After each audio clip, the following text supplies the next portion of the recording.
Network News. Balot ng takot at kaba, ngunit walang magawa.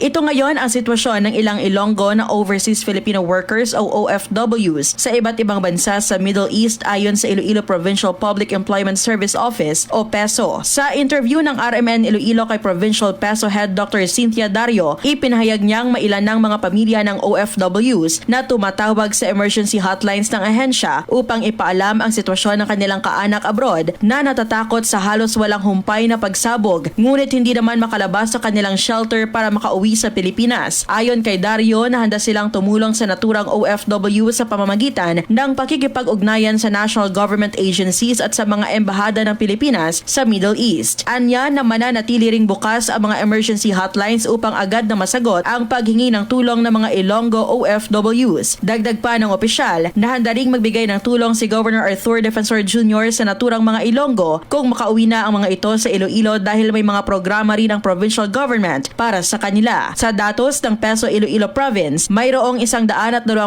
mga Ilonggo OFWs na nagtatrabaho sa mga bansa sa Middle East. Kasama mo sa DYRI RMN Iloilo, Radyoman Jaylin Tamayo para Onda. Tatak, RMN.